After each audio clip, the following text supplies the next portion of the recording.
Hello and welcome back.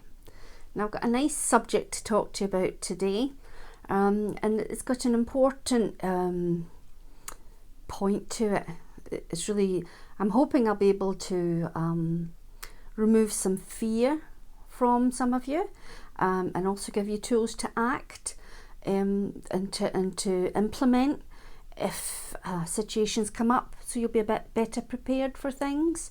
Because as we dabble in the world of spirit, all sorts of things can cross our paths, and I want to do some sort of broad brushstroke descriptions of the types of things that can come your way, and how you should handle them, and whether to be worried or how to deal with these as they pop up, so you're well prepared for what you're doing. Now I will say, I'm just these are just my opinions. This is my viewpoint.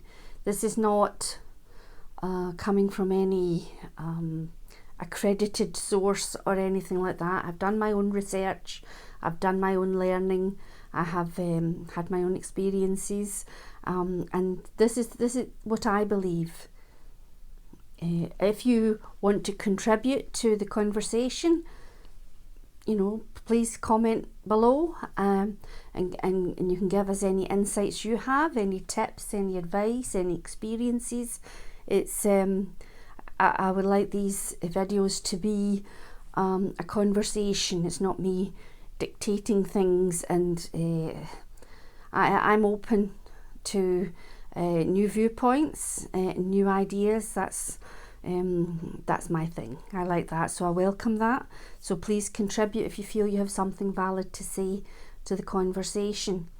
Now today's topic is to help you differentiate between ghosts, thought forms, actual spirit, and also something I would call residual energy.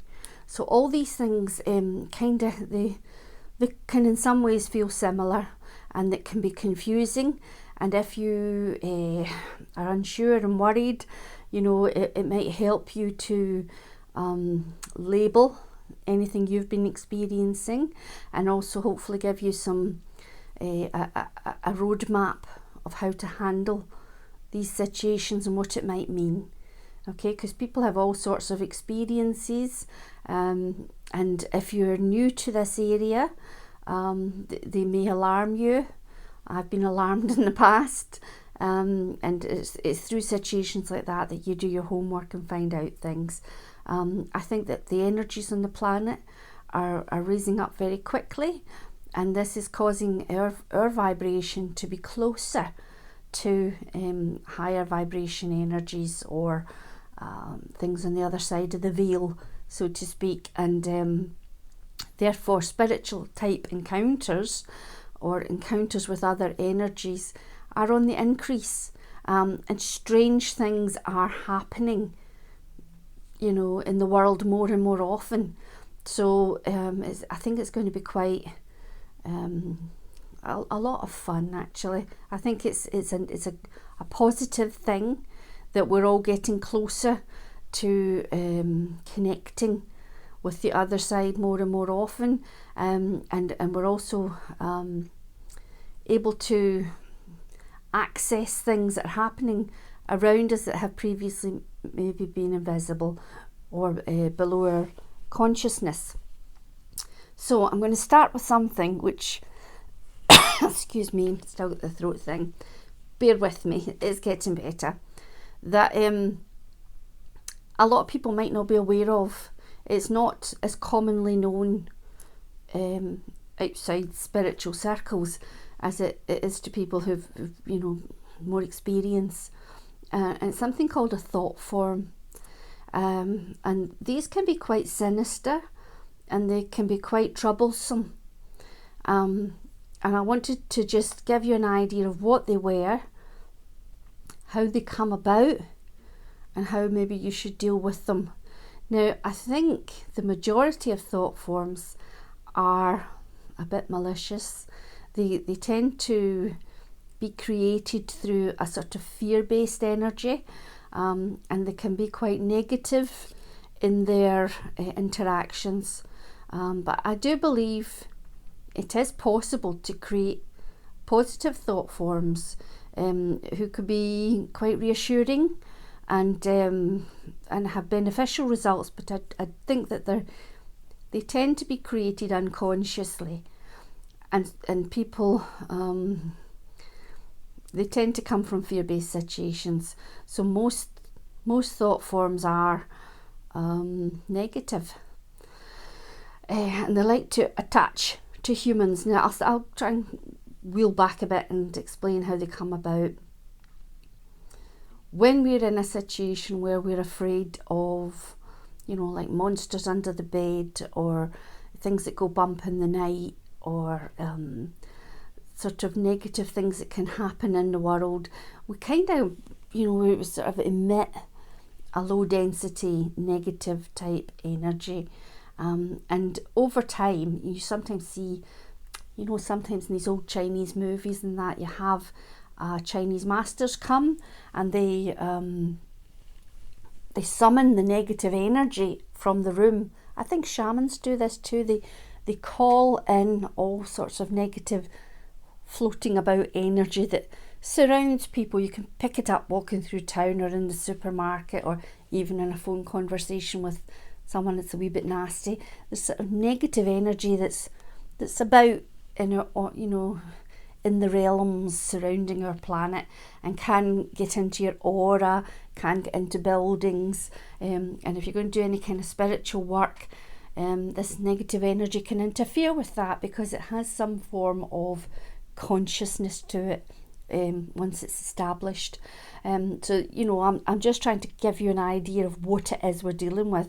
We're dealing with a kind of nondescript fear-based energy. It can be things like anger and rage and depression, anxiety, despair, fear. All these things, they produce, you emit an energy that has a density to it, very, very low vibration energies. Shame, that's one as well. They're really low on the scale of vibration, and they can pull and collect either through a lot of people having a communal sort of experience, or through one individual over time, being very fearful, anxious, depressed, worried, and sort of this energy kind of pulling and growing, and it will begin to take some sort of form with a very loose consciousness to it. It sort of comes into reality. It can be something that you're afraid of, like if you're out in the dark and you're afraid of something creepy in the dark. If you take the collective thoughts of lots of people who are afraid of something creepy in the dark, they sort of magnetize to each other, and they create something creepy in the dark. These things, they do exist on a sort of spiritual planes. I would say they're about the astral planes, they're about the dark corners of the earth planes, and they cannot survive without energy. They need to kind of create fear in others to feed them, because they're made of fear. They're made of these negative energies, so they have to have more to maintain and grow themselves, and they have this sort of low level of consciousness. It's a survival thing that all forms of life have, and so they will gravitate to humans usually, and create tense situations about them, or almost like overshadow them, and put kind of fear-based feelings and ideas in their heads. They're able to get into the auras of people, and it may not be your normal character to be afraid or to feel anger, or, you know, to have sort of cravings and addictions and things. But these thought forms that are just flying about looking for something, an energy that resonates with them, and they kind of can go into your aura or lurk about near you, or they can interfere with groups of people who, you know, maybe doing Ouija board or something like that, untrained, without protection, and they are all, you know, just being a bit careless. And these energies are attracted to that type of thing, and they will cause mischief. They will cause fear.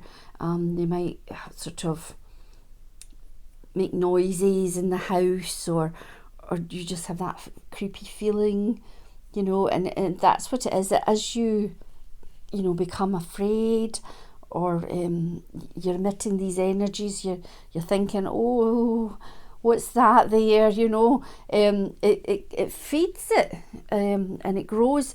And if you take the cumulative energy of, you know, millions of people all doing that, then it can create quite a cloud of black energy that can cause quite a lot of trouble. So, you know, here's the positives about it, because I don't want to alarm you. I just want to let you know that sometimes problems in your life might be being caused because you're resonating with lower energies that are flying about, and you are being kind of encouraged by these energies to continue negative behaviour, you know, that's disrupting your life, and it's not a good thing. So what you need to do is you need to disengage from them. Now, some people go and, you know, if you're wearing some of these, I don't know, Native American places, or places where they have shamans and such, or strong religious based cultures, you know, in the Catholic religion it's like exorcism. They do something like that. That can be done in extreme cases, because these thought forms can present as, you know, what appears to be like poltergeists and demons, and, you know, these kind of myths and legends and things that go about of creepy beings and entities and energies that are associated with certain places. Really, a lot of the time they're thought forms. I once knew a lady, and she was a very spiritual lady. She used to do aura photography, and she talked to me one time.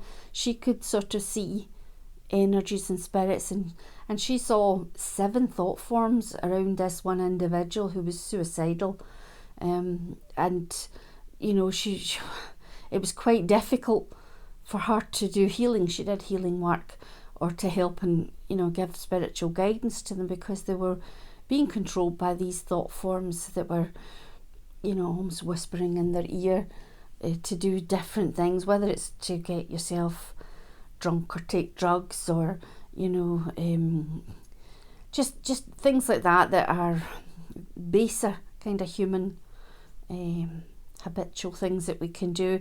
And you can also end up sort of being that individual that nobody wants to be around, because you're very angry or reclusive, you know, in a negative way. It's like that shouty old man in the corner house or whatever.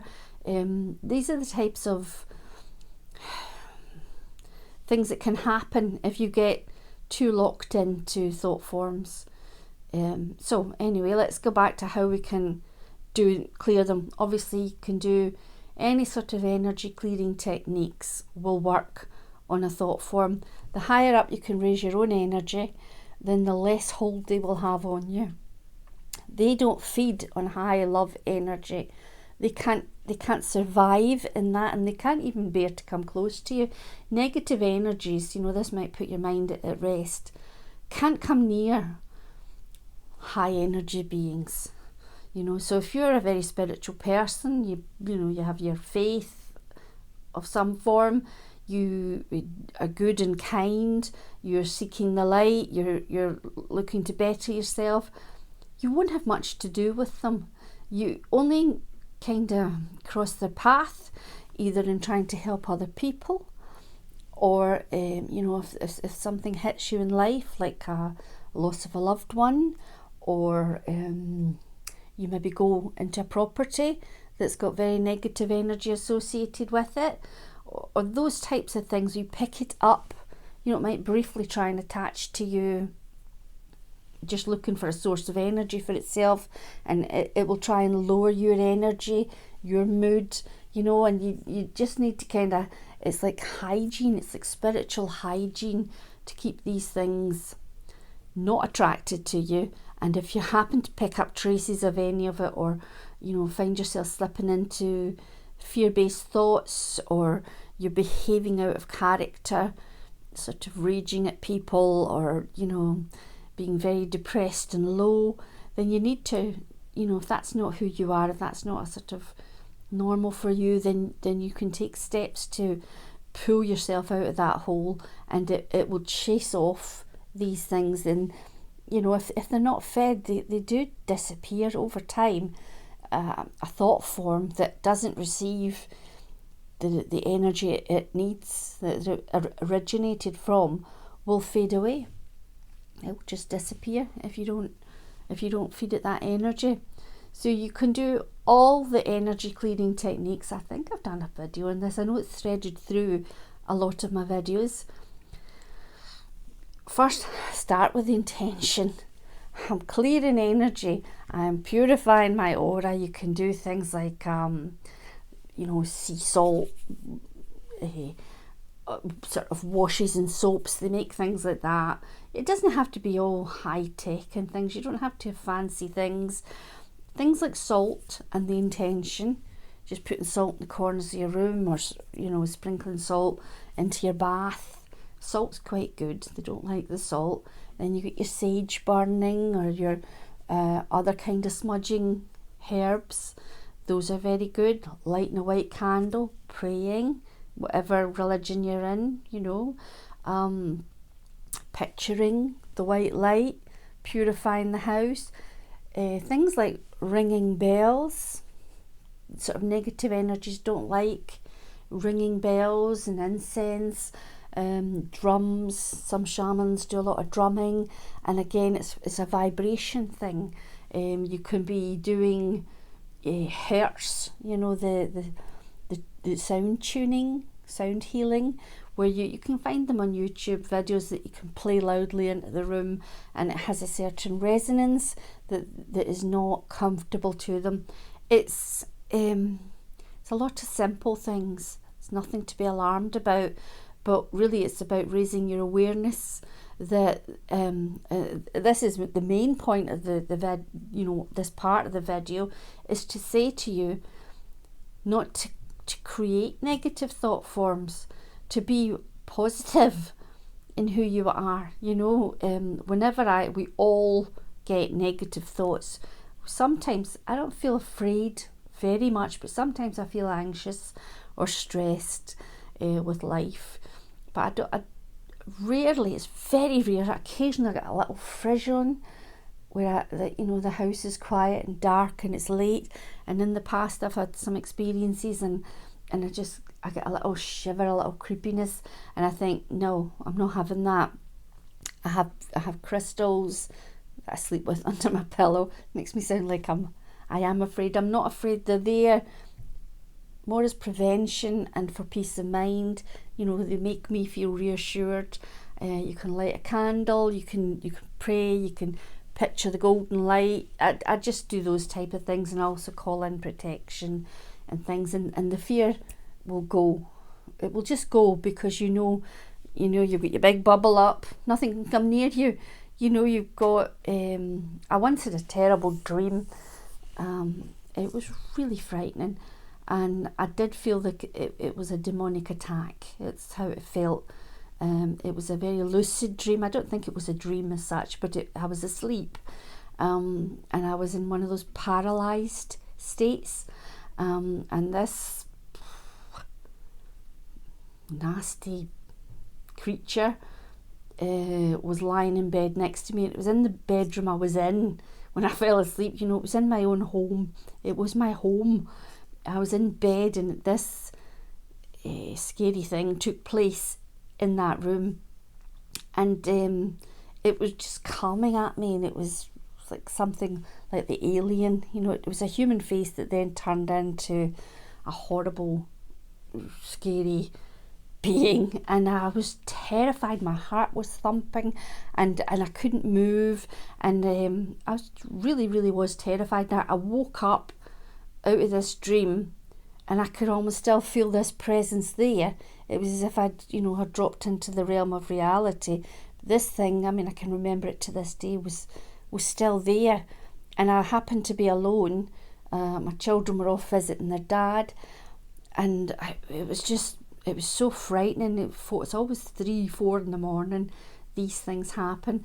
And what I did was, I happened to have a big amethyst crystal next to my bed, and I picked that up and I was holding it and I was praying. I obviously put some lights on, got up, wandered about, burnt a candle, burnt some sage, but basically I just had a kind of I had to get through till morning. After that, I hit all the research about protection and things, and I would go to, before I fell asleep, I would sort of be calling down the light and doing the bubble of protection, and burning a candle and it was belt and braces. I did everything because it really frightened me, that creature, and I think it was maybe a thought form. I think it was just a kind of fear-based thing that I had unknowingly attracted. And so that's why you've got to be a little bit aware that things like that can exist, and also how to handle them. So sometimes when I'm alone now, I'll get a little memory of that, or a little frisson or something that I feel kind of creeped out, and I just go into my protection routine.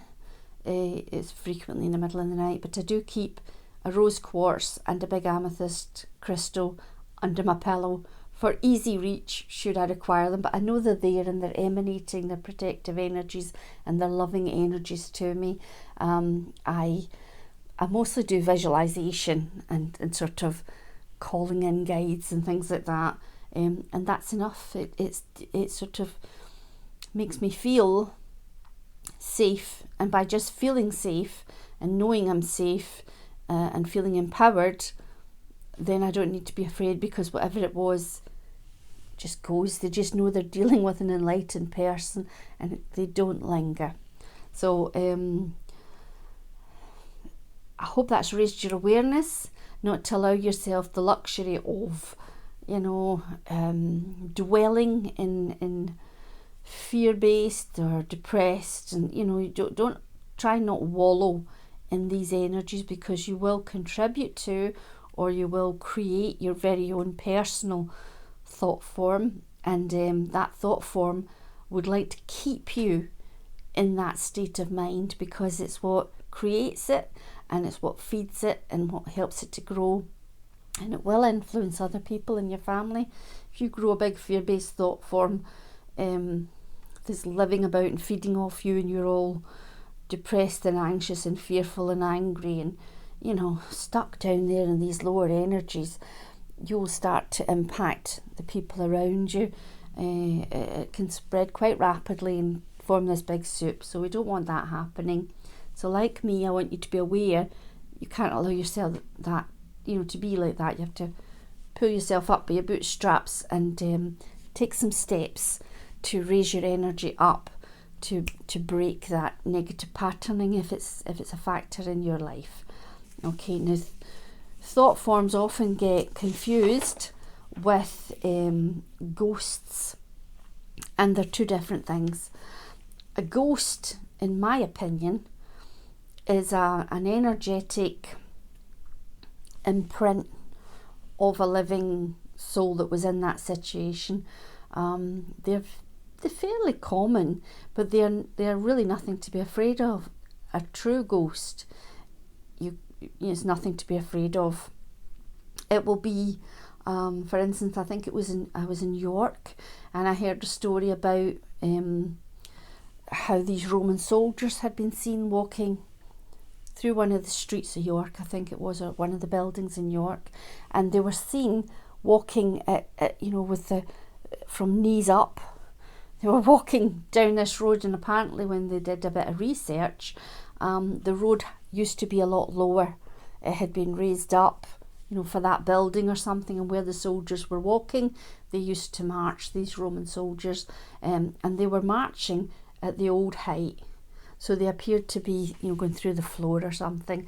And that fits with a ghost. That's a true ghost. It's not actually there because, any sort of spirit worth its salt would be walking on the floor and not at its knees. So ghosts are just an energetic imprint of something that was a regular feature. So you might see ghosts in old buildings, places where there's been battles, where there's been high emotions, such as prisons, churches, some old schools, public houses and boarding houses, hospitals, castles, places of execution, where there's been a lot of powerful energy. It can create a kind of echo. If someone was murdered somewhere, they could leave an imprint of that moment of murder, or just something sort of almost in the brickwork of the energy, the powerful energy that was there at that time, or the cumulative energy of a lot of souls, experiencing similar feelings in that place. It can create this little echo. I have a memory of being told a story by a friend of mine who was on a trip to the north of Scotland, and they were driving. It was quite late at night. They were almost at their destination, and they were passing through some open moorland, which they later discovered was a place where battles had taken place, big major battles, in the uprising, the sort of Scottish English, Bonnie Prince Charlie and all that.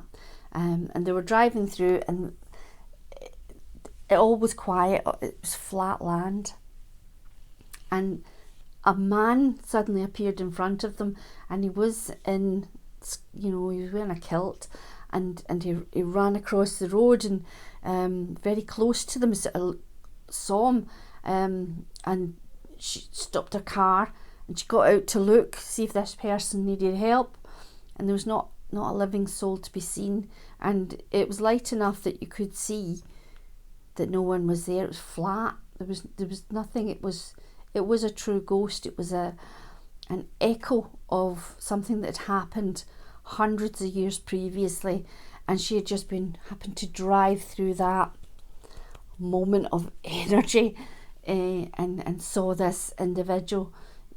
It's like it wouldn't happen all the time. It will only happen when the energies are right. Maybe she was in a half dreamlike state, driving for a long time, so it was slightly out of body, and just saw this man from the past run across. But it wasn't a spirit, and it wasn't a thought form.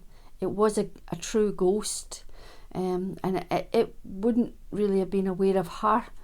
These ghosts, they tend to walk their walks, wherever it was, the grey lady or whoever, they appear in the window, or you'll hear a child, and it's kind of creepy. It sounds creepy, but it's just an echo. It's not real, and it doesn't see you. You're not engaging with it. You're just viewing it, experiencing it,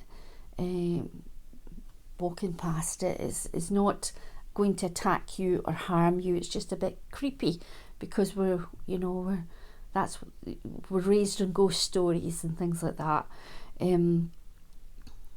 So these old buildings, it's much less common in modern day, because we're always knocking down all the buildings and digging up all the roads, and we don't have as much history from modern times that's still intact. If there was a horrible hospital that a lot of deaths took place in or something, we would bulldoze it down and build a bright shiny new one.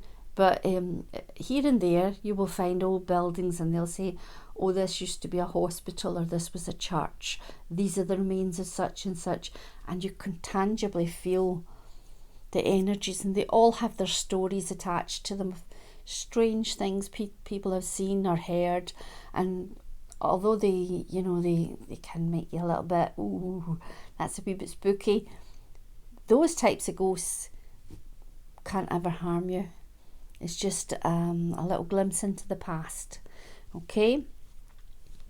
Now we move on to true spirits, So thought forms can seem like ghosts and they're not. And ghosts can be mistaken for spirits and they're not.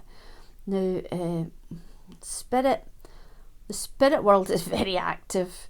It's hugely active. We've got teams of spirit helpers. We've got all our guides. We've got relatives and friends on the other side. We've even got pets. So the spirit world is very, very busy, and there will also be some spirits kicking about who are a little bit mischievous or malicious or angry, bitter souls who don't want to leave the earth plane and are just out to cause trouble. There will be some of them about too, but I would say the majority of spirit contact that you will have in your life is very positive and well-intentioned, and no cause to be afraid. My friend, there's a lot of neutral spirits about as well. In a different video, when I'm talking about the medium's journey, my friend Paula, I think I mentioned it, she talks about being in a bar and being aware of the spirit of an older man at the bar. I don't know if he was managing to drink, but there he was at the bar going through the motions, and apparently he would have been at the bar every night of life for decades, and he still liked to go there as a spirit. He liked the atmosphere. He liked to just, he enjoyed going there. It was a comfortable place for him, and he still hung about the bar even though he'd passed on. He wasn't out to cause any trouble. He was just comfortable there. It was like a comfy pair of slippers to him. And you will find that sometimes there's little old ladies and they loved their home and spent many happy hours there and pottering in the garden or whatever, and they might visit that home even though other people, living people now live there. They might still show up, but they're kind of, they're well-intentioned. They're not showing up to cause you any trouble. But, if you saw a wee old lady, in a window of your house or something, it might freak you out a wee bit. But most of those type of spirits are not there to cause you any trouble. They're just attached to the place you're in. Or they might be attached to you. It might be a family member that's coming back, to look out for you a little bit, and you have enough awareness to notice something. You might get frightened, but really they're there. Look, they're protecting you, and they're not to be worried about them. You can get malicious people that sort of, just as in life, you get bullies and idiots and people that don't, they enjoy causing mischief and upsetting other people, and they'll be loitering about the astral planes as well, and thinking it's funny to come down and frighten people. That would go on, but they don't have any power. The only, it's like I say, you have sovereignty in the spirit planes, and you can get rid of them, and you can do your protection bubbles and things like that. And these negative energies that might be out to cause you some trouble, they can just take a walk, because you're in charge and you don't need to engage with them. It's only if you're unaware and you don't know what to do, they can cause a bit of mischief. They can upset you and worry you, and make you very unhappy, until you realise that you hold all the cards and you can control that situation. So I'll give you some ideas. Spirit are, like I say, are very active on the earth plane. A lot of them have had human lives. There's a lot of karmic connections going on between the living and the dead. There's a lot of ancestral connections, and there's a lot of spiritual agreements in play. So certain spirits are going to come and help you at certain key points in your life to achieve different things. You have a kind of main guide, and sometimes that swaps about at different keynotes in your life, so that you're able to do, the various things you've set out to do. You'll get the best spirit guide for those situations. Someone who was very close to me once told me about an experience they had when they were a child, and they were about to cross the road between two parked cars, and someone put their arm across them and just held them, and a car whooshed past, and they would have been dead. They would have been knocked over and killed because the car was going very fast, and they were a child and they were short, and they would not have been seen. And they turned around to say thank you, and there was no one. Oh, oof, lovely energy. There was no one there, but there was.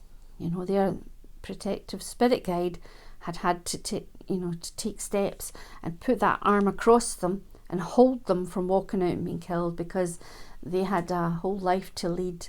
So, that's the kind of spirit interactions we have.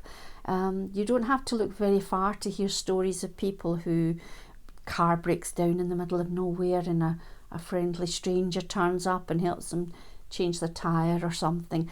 And then when they try and trace them, they can't. Nobody knows who it was, where they came from, where they went to. They're just gone. They just vanish. That's your spirit guides. That's like angels walking the earth, helping people. They're absolutely amazing, and they're everywhere. They're very active at all these different things. Let's see if I've missed anything. I made myself some notes. So they can do things like they show up in time of need, and they can intervene. They can make physical interventions. They can appear as physical humans, and then they disappear just as fast. And they will help you out in these situations.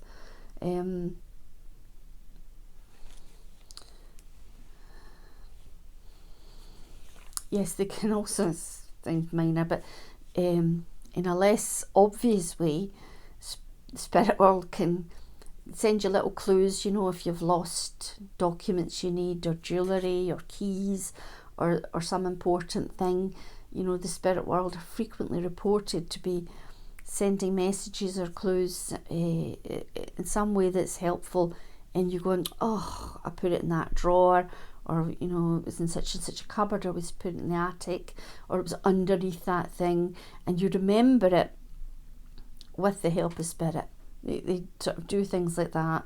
It's spirit that are giving you answers through all forms of communication, such as when you're doing free writing and you're talking, like Neil Donald Walsh with Conversations with God. He's asking questions and somebody's answering. That's the spirit world. It's not a ghost. It shouldn't be a ghost. But no, it won't be. It's the spirit world. If you're doing tarot, spirit world. Runes, spirit world. Oracle cards, spirit world. Healing work, spirit world. Or healing, helping you do your healing.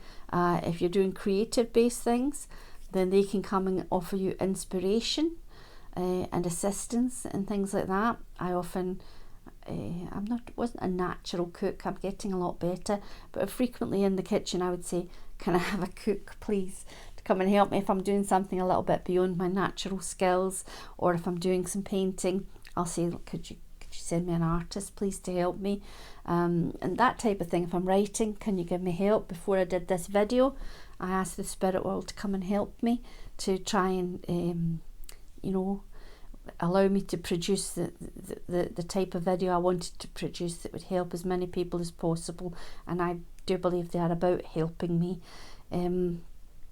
So they also communicate through things like you might see orbs flying about in unnatural patterns. That's a spirit trying not to frighten you. It's just a little flick of light, a little high energy, or you get little sparkles.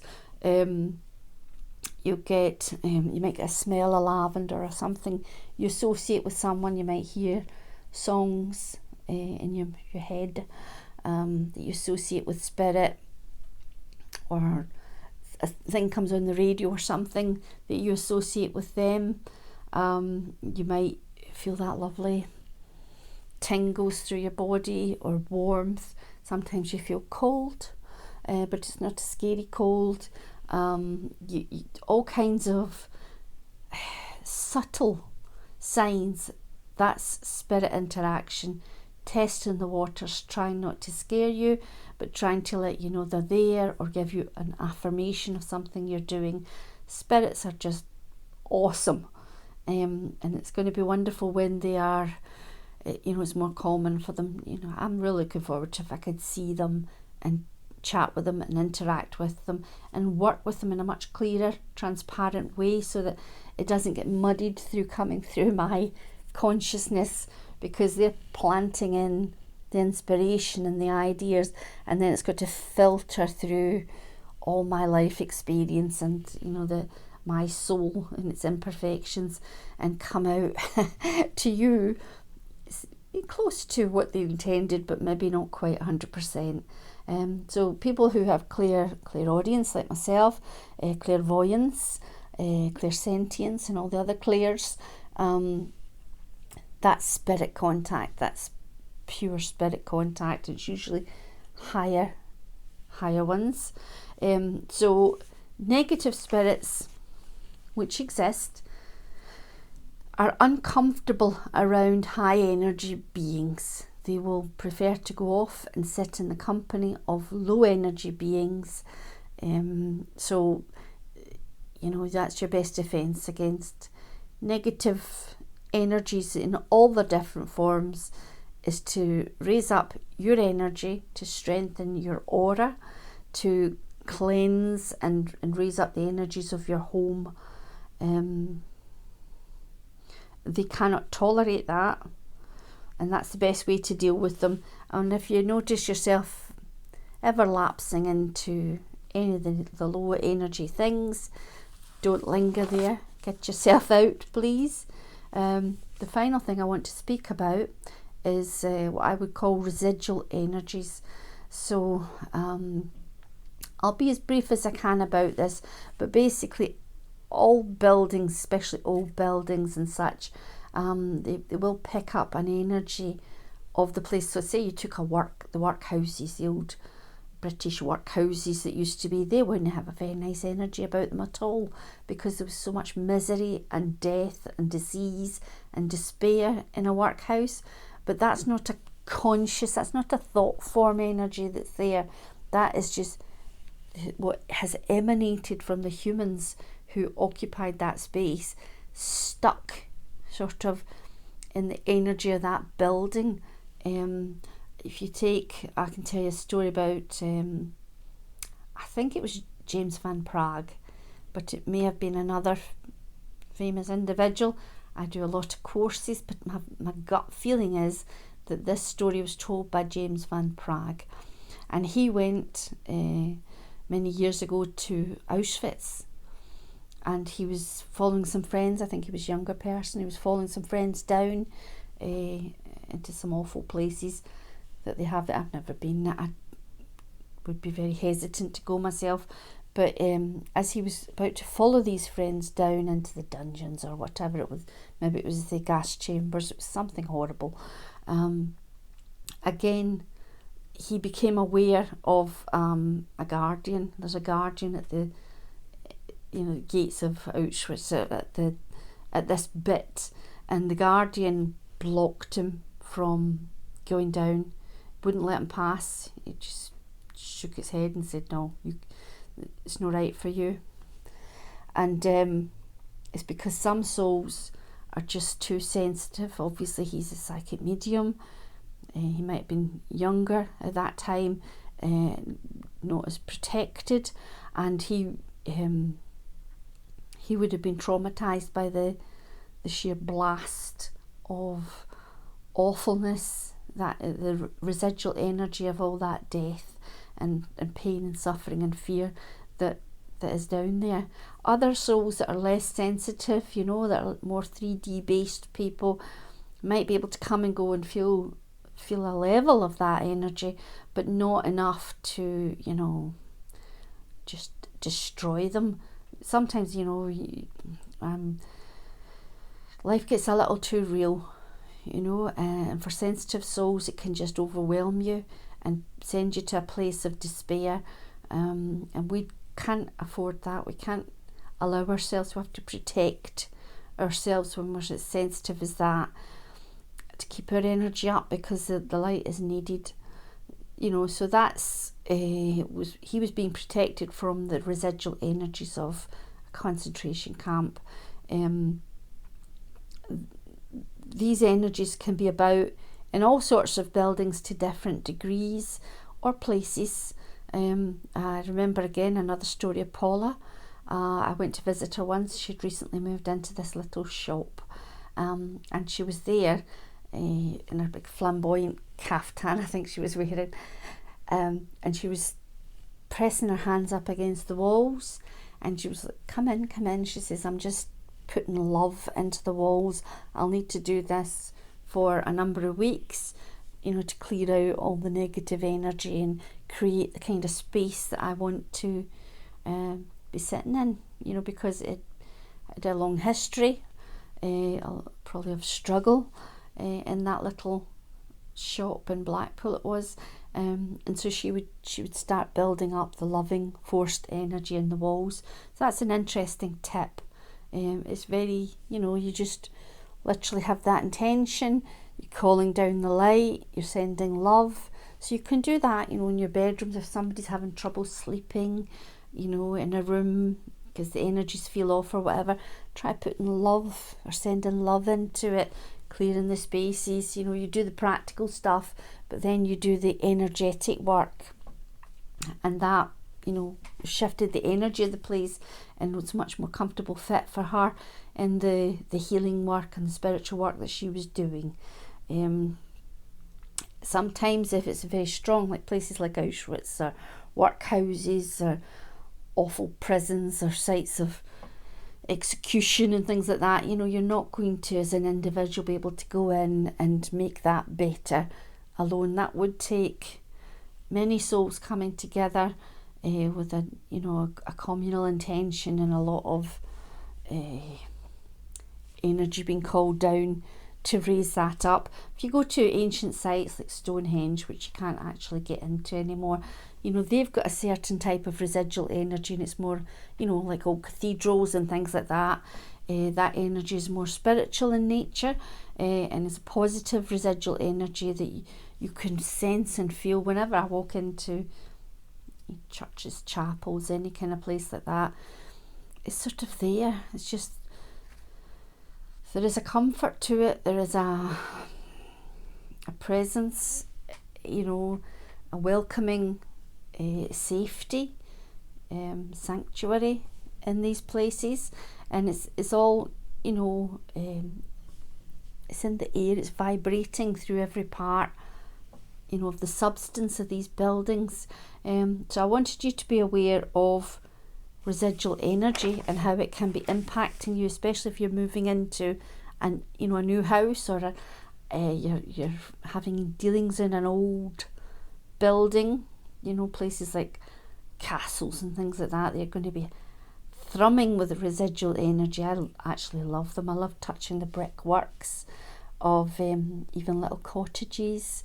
It doesn't matter if it's a humble sort of residence or a big grand place. I think I actually prefer the humble places over the big grand ones, because they have more, I can connect with that more. It's a wonderful thing to see an old wooden cradle or something, and it still has a residual energy to it that you can sense. It's just it's a real privilege. Now, I think that's almost it. If you find you're in a place that's got a bad negative residual energy, then you need to use things like water is very purifying in all its different forms. Obviously, we were saying earlier the smudging, candles, the intention, calling down the light, all the different salt crystals, living plants, even just you being in the room, you're going to alter its energy over time. If you can clear out old bits of it or block up things, you know, if you can sort of coat of paint, all these different things will bring in new energy to it, a new freshness. Open windows, open doors, let the you know, the old stagnant energy out. And all these things will come together to gradually raise up the vibration of a place that might have a sort of icky, negative, low vibration feel. It can be tricky though. I was in a house that I rented and it was it didn't have a nice energy to it. I only stayed there the minimum length of time. It had a basement that it felt bad. I didn't go down there very much. We didn't store anything in it. It was a solid brick basement. And I think if I had to live somewhere like that, you know, longer term, then I definitely went down and done some energy clearing work down there. Tried to get into all the corners of that house and, you know, shake it out, vibrate it. Shamans and things, they use drums and bells, whistles, feathers, you know, rattles. All these different things can help as well. So, you know, maybe be led by your intuition a little bit, but not to be worried.